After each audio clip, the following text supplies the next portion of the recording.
The range of characters in Disney Epic Mickey is pretty darn broad. Everything from the earliest black and white characters up until about the late 60s. I didn't want to get much more modern with anything than that. But the key is they're all legitimately forgotten, or legitimately rejected, or subtly different than the characters you might expect. Well, it is entirely a good thing that we had these characters who had some Disney past, but not a fully realized Disney life.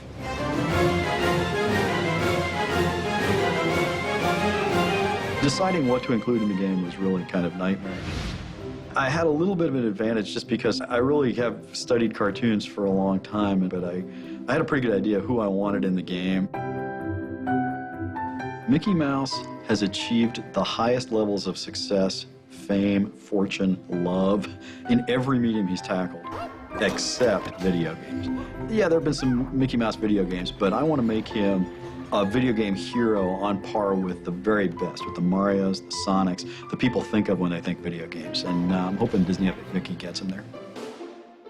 Oswald the Lucky Rabbit is one of the saddest and yet funniest characters in cartoon history. He was the prototype for every cartoon rabbit that came after him, and yet completely forgotten.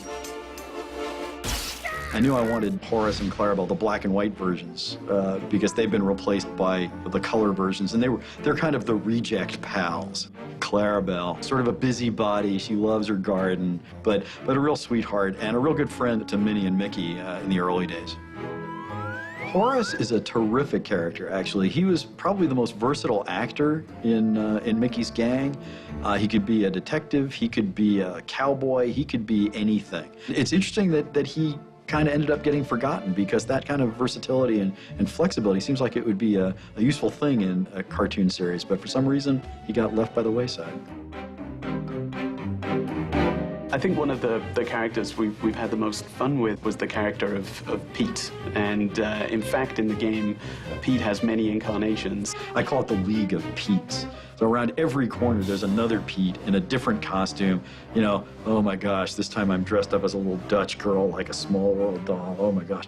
So he's always sort of humiliated by all the costumes that he has to wear. You know, Mickey, basically, by the end of the game, I'm hoping Mickey and the player are going, another Pete? The gremlins in the game were just ideas. They were going to make an animation short off of them, and they never got to it. So we looked at those characters, and we did what we do best, is what we brainstorm. We come up with ideas. In some cases, like the gremlins, they didn't have any personalities. They didn't have any motion or animation or life that we could imitate. We had to come up with our own personalities and our own animation styles for them. It brings a certain level of challenge because you've got such a high bar to live up to make them a Disney character.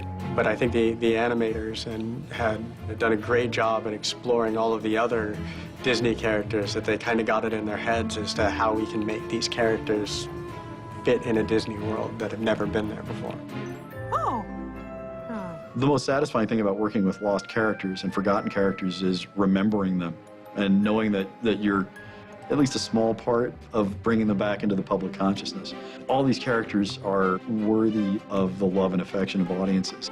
There's a little fictional thing in the game about the importance of hearts. When a character is beloved by audiences and successful in cartoon, their little cartoon heart beats in their chest, right? And when they're forgotten, that heart just sort of fizzles and disappears, and then they themselves disappear and appear in the wasteland. And so the one thing that no character in Wasteland has is a heart. I get this picture when I think about Gus and old black and white Horace and the Mad Doctor, and I just feel in this weird sort of way that I'm giving them their hearts back. Their hearts are going to appear in their chests again, and they're going to pop back into the real world, and people out here are going to love them again.